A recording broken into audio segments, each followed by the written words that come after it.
You need to be aware of this fact if you are an investor in Halifax, Nova Scotia, if you are a homeowner in Halifax and Nova Scotia, if you're considering buying a home here in Halifax, Nova Scotia. Guys, my name is Peter G. I'm a licensed realtor, property manager, owner, entrepreneur, and what I do is I help solve other people's problems. And I do that by connecting those people to other people or those people to ideas, much like this one. So this week in news, real estate related, Halifax update proposes a substantial tax hike.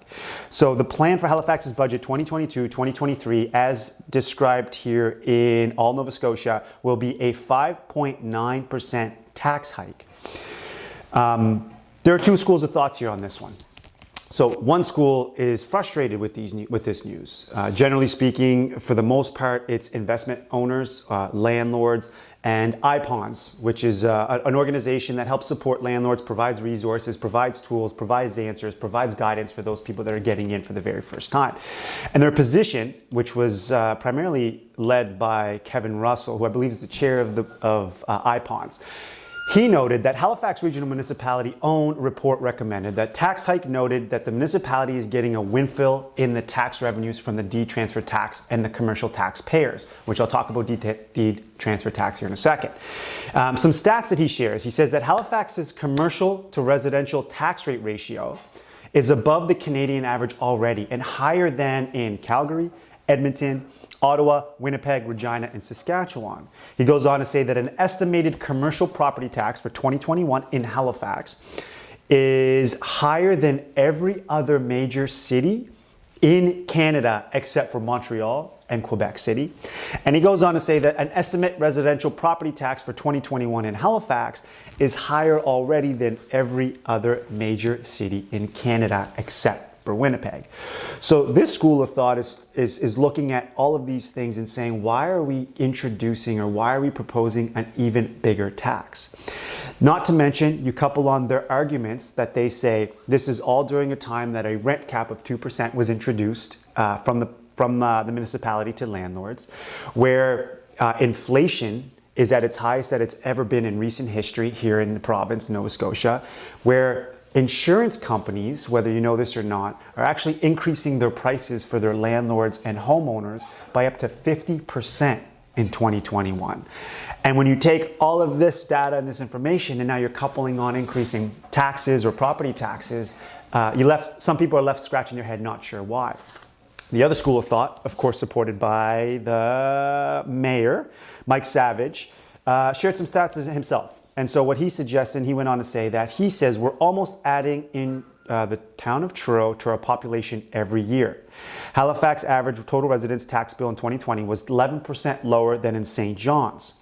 Savage pointed out that the city has reduced its debt by $100 million since amalgamation to $250 million. Big word for PDG. By comparison, the province has doubled its debt to $16 billion, and the nation has gone from $569 billion to $1.2 trillion.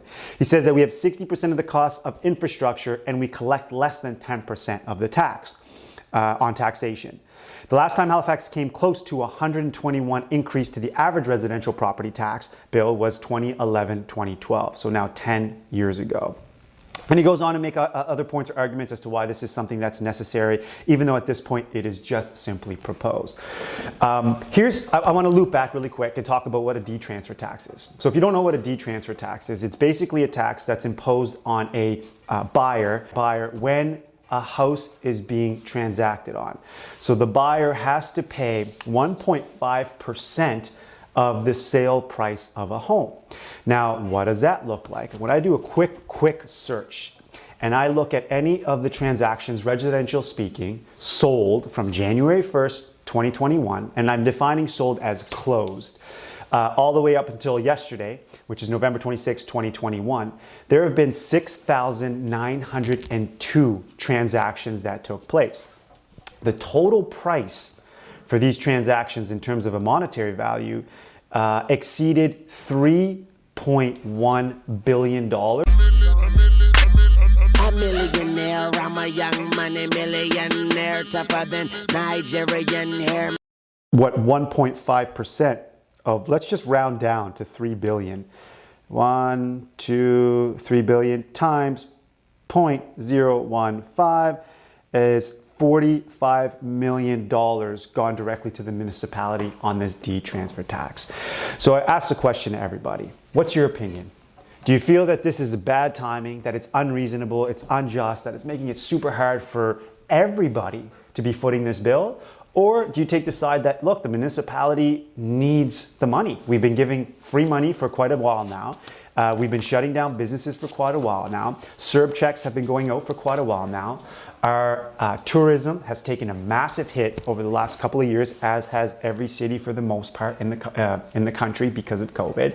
All of these things are happening. We need to obtain money so that we can then provide the services and all that stuff that we say. What school of thought are you? I'm curious. Guys, my name is Peter G, licensed realtor, property manager owner, entrepreneur. You know what I do. I said at the beginning of the video, if you find this video interesting at all, if you find it valuable, educational, subscribe to the channel, make a comment, make a post. I'd love to keep this channel going. It motivates me to post things like this when I see that people are watching it. Thanks a lot, guys. Take care.